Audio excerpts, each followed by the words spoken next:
right? So after knowing all these rules from 1 to 9, I was interested to draw the root locus for the transfer function which is given here. Okay, this answer says that the open loop transfer function which is given here, he is asking to find the root locus as k is varied from 0 to infinity. So as we know that root locus is varied from 0, k is varied from 0 to infinity, and we find the root locus. Okay, so the step 1 is says that, so what is the step 1 is, we straight away do, what is the number of poles? So number of poles are 4, 1, 2, 3, 4. What are they? Pole at the origin and pole at -3, and we are having poles, 2 poles, 1, 2, 2. Okay, so I'm having -1 plus or minus j. Okay, so there's 4 poles, and number of zeros z equal to 0. Okay, so no zeros I'm having, and number of branches equal to p equal to 4 branches I'm having. In that 4 branches, so how many branches are tends to 0? 0 branches tends to zeros. So there are no branches out of 4. That is p minus 4 equal to p minus z equal to 4. 4 branches will terminate or tends to terminate to infinite. Okay. After knowing this knowledge, now let us do step 2, where we locate pole 0 location. Pole 0 location for what? For our row theory existences. How we'll find where the row theory is existence. With that existence, we'll do rest of the things. So this is a pole at origin and pole at -3, and we are having plus or minus. Okay, this is my pole 0 location for the root locus. Now what we'll do is we'll know the root locus existence here. So we'll see the root locus existence. Will my root locus exist at this point? Yes, very much, because from the right of this thing we have an odd number of poles. So my root locus will exist at this place. That is, root locus will exist. Will my root locus exist at this point? No, because the right of this, all is having even number of poles, 1, 2, 3, 4. So there is no root locus. Okay, so let us continue with the -3 and -1 plus or minus. Okay, now next thing is we have to find step 3, step 4, step 3, angle of asymptotes. That is, angle of asymptote is plus or minus 2q plus 1 into 180 by p minus z, where q equal to 0, 1, 2, 3. So why? Because 1, 2, 3, 4 values, because p minus z equal to 4. By substituting all these values, that angle of asymptotes for 0, for this I am getting 180 by 4, that is 45 degrees. And second angle I will obtain 135 degrees, and directly I am writing. And third angle I will obtain, if I substitute 2 in this here, 5 into 180 divided by 4, so 225 degrees. And angle of asymptotes 4, if I substitute 3 here, what I'll have? 7 into 180 divided by 4, that is 315. So 4 angles I am having. Now how these 4 angles means 4 branches will divert in the root locus. How will they divert? We'll have some point, that is centroid. We'll find the centroid. So what is the centroid? Is generally it is sigma of real part of poles minus real part of sum of real part of zeros divided by p minus z. So sigma can be written as number the real part of poles I'm having. So I'm having real part is -3, and in this real part is -4. So -3, -1, -1, because 2 poles, complex poles, minus of is, since there is no zeros, this is 0, divided by p minus z is 4. So calculating all these things, I'll get -5 by 4, which is pretty much value of -1.25. So my centroid is -1.25. Okay, and somewhere this is -1, My centroid is minus 1.25. At this point it will locate. Okay. After knowing all this knowledge, now let us find the breakaway point. Since we are having, so let us say step 5 is finding breakaway point. So breakaway point. So we have the characteristic equation g of s h of s equal to 0. So having 1 plus k by, so substitute this value s into s plus 3, s plus 3, s plus square plus 2s plus 2 equal to 0. So after all doing all this stuff, I'll have the equation, characteristic equation, that is s power 4 plus 5s cube plus 8s square plus 6s plus k equal to 0. To the breakout point, I want the k value minus s4 minus 5s cube minus 8s square minus 6s. So dk by ds, after differentiating this, I'll get the equation that is minus 4s cube minus 15s square minus 16s minus 6 equal to 0. So after equating this thing, I'll have the rules, that is minus 4 minus 15 minus 6 and minus 6. So I'm having values of s1. So 3 roots I'm having, right? So s1, s2, s3 is equal to minus 2.28 and so I'm minus 0.73 plus or minus 0.34 j.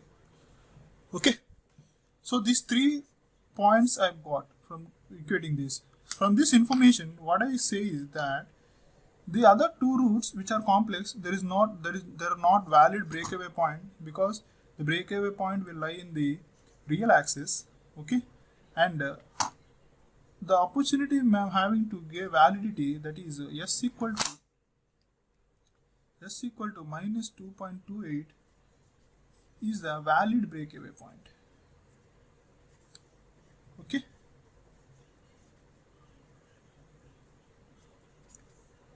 Now let us move with another thing, that is after knowing the breakaway point, we have to find what?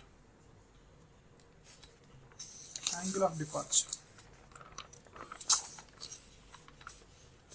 So with what angle? This angle. So I am saying this is angle of asymptotes, that is 45 degrees, that is 135 degrees, that is 225 degrees, and this 315 degrees. This pole at complex will diverge with angle. So I want to find this also will diverge with angle. I want to find this angle of divergence, angle of departure. Sorry, not divergence. So step 6. So angle of finding angle of departure.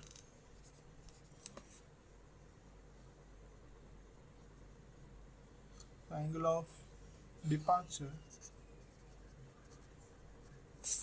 for what? Which pole? I would take this pole, that is minus 1 plus or minus j, minus 1 plus j. So that means all I'll do is this is my pole, and minus 3 at one pole, and this I'll take. So I want to find the angle subjected by another 3 poles with that required pole. Let us say this is 5p1 and this is 5p2 and this is 5p3. Okay, so the angle of departure is nothing but 180 degrees plus 5. That is 5 equal to sum of angles given by the poles, that is zp, minus sum of angles given by poles. Okay, so 5p. So the 5p equal to 5p1 plus 5p2 plus 5p3. So okay, then 5p1 can be found as what? So 5p1 can be found as, it is an angle from here to here, that is 180 degrees minus, so this is what, this is j value, this is opposite by adjacent I need to find. So this is minus 1, so minus 180 degrees minus tan inverse of this angle I need to find, Okay, if you find this angle, 180 degrees minus this angle gives this angle. So this angle is opposite is what 1 and adjacent is what another 1. So 1 by 1. So okay, that is 180 degrees minus 45. I have 135 and 5p2 equal to this one. The opposite is 1 and from here that is 3. So from here to here I am having distance 2. That is tan inverse of 1 by 2. I'll have a value of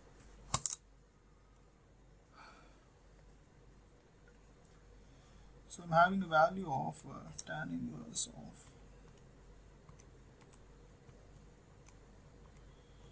inverse of 1 divided by 2, that is 26. Okay, 26.56, and angle 5 by 3 is 90 degrees. Okay, the total angle is of 135 plus 26.56 plus 90 degrees. So I'm having 135 plus 26.56 plus 90 degrees. So totally I got the angle subtracted by poles is 1.56. The net angle is phi equal to, since angle of zeros is 0, minus 251.56. So the phi angle is minus 250.16. The angle of divergent departure is equal to 180 degrees plus this thing, that is minus 241.56. Finally, I obtained my angle of departure is minus 71.56. Okay, this is my angle of departure for what? Which pole? For minus 1 plus j pole.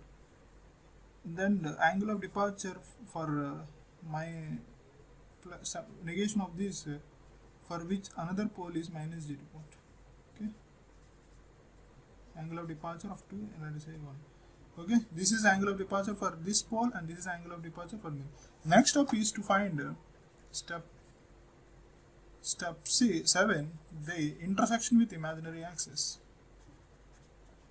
So these poles will get interaction with some divergent, will get intersecting with imaginary axis.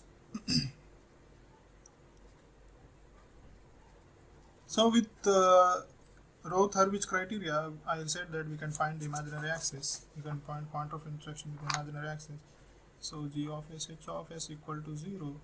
So the characteristic equation I obtained from this equation is so what is the characteristic equation? This is s power 4. I am straight away giving s power 4 5s cube plus 8s square plus 6s plus k equal to 0. So by this I will write the Roth's criteria, that is s power 4 s cube s square s1 s0. Okay, the quotient of s power 4 is 1, then 8, and I'll take k 5 and 6. So I'll find this quotient 5 into 8 minus 5 into 8 minus of 6 by 5. Okay, I'll get the value of this is 6.8. Okay, and this value is 5 into k minus 1 into 0 by k, that is k. 5 into k minus 0 by 5, so I obtained k value. Okay, now I have to find this means 60.8 into 6, 6.8 into 6 minus 5 into k by 6.8. Okay, so that means this value, and this value is what? 0, there is no value, and I get this into this k minus 0 by this value, that is this k value. Now to find the imaginary axis, to find the root locus to touch in the imaginary axis, we have to know the auxiliary equation, that is a of s is my auxiliary equation, that is 6.8 s square plus k marginal. So we want to find the k marginal. To get the k marginal, this row should be getting 0. So getting S0 row equal to 0, I obtain 6.8 into 6, that is 40.8 minus 5. I'll name this k as k marginal by 6.8 equal to 0. That's why I obtained 5 k marginal value equal to 40.8. The k marginal value I obtain divided by 5. So I obtain a value of 8.16. So this is my marginal k value. So I want to know the intersection with imaginary axis, means I substitute this k marginal in the auxiliary equation. So auxiliary equation, I am having 6.8 s square plus 8.16 equal to 0. So s square equal to 8.16 divided by 6.8. So I obtain s square equal to minus 1.2. So s equal to the roots of this equation I obtained eventually plus or minus 1.09j. So this is the point of intersection of imaginary axis. Imaginary axis. Point of intersection of imaginary. Okay. So obtaining all these rules, how will draw the root locus? So so this is the rules. So what is how we'll write the root locus? The big thing. So drawing the root locus for that, root locus obtained for transfer function. So what is the transfer function we took? K into s plus 3 into s square plus 2s plus 2. Okay. So this is the root locus, and this is my pole at origin, and this is my pole at minus 3, and this is minus 1 and minus 1, that is minus 1, and this is j, and this is plus j, and I obtained up to this information I got an actin 4 angle of 0, 4 asymptotes with a centroid minus 1.25. That means I'll take centroid at this thing minus 1.25, and with an angle of 45 degrees with 4 angles I'll make them.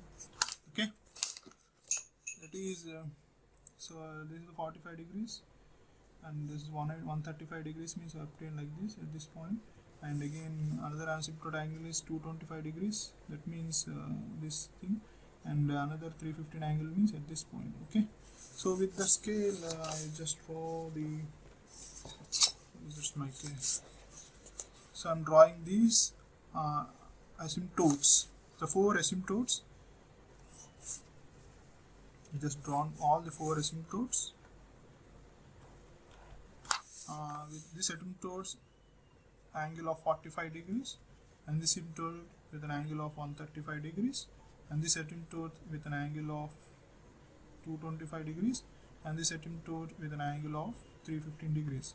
Okay, now after knowing these things, what I find is angle of after finding breakaway point. Okay, so where is my breakaway point? Minus 2.25. That means these two, since my root locus is existent at this between, this minus 2.25 is my 2.28. That means it will be located somewhere here, minus 2.28. So this root locus, this plot, this ball will start journey and travel here, and it get break away at this position, that is breakaway point here.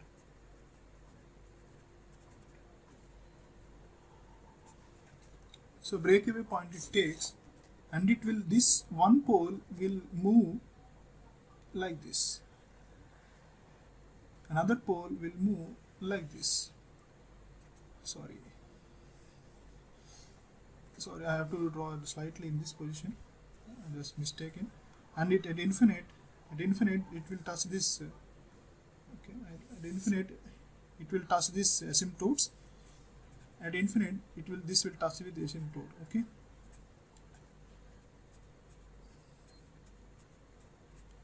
and another thing is these two with angle of divergence departure. What is the angle of departure? Minus 71.56. Okay. So with this real axis, what is the angle of minus 75 means? This is the minus 75 angle, and what is the positive is this positive value. So with the divergence of this minus 75, it will start and it's correlate with this asymptote, and with positive sign it start and correlate with asymptotes, and this is plus j and this is plus j minus j, and the intersection is I'm having intersection with imaginary plus 1.09. Okay, so I obtained a right good value. So intersection with imaginary axis is, this is plus j value and this is 1.09 j intersection with, and this is minus 1.09 j intersection with imaginary axis. Okay, so all the roots and paths and all constants, and the marginal k value I obtained, this is k marginal, that is equal to 8.16. And if we spoke about the stability, that means from when 0 tends to k tends to 8.16, system is stable. When my k is greater than 8.16, system getting unstable. Why? Because these poles are crossing the imaginary axis. Okay, so this is about drawing the root locus, and this is the centroid. We have to name everything, and this is breakaway point, and this is a point of intersection. This is a point of intersection with imaginary axis. Okay, thank you guys.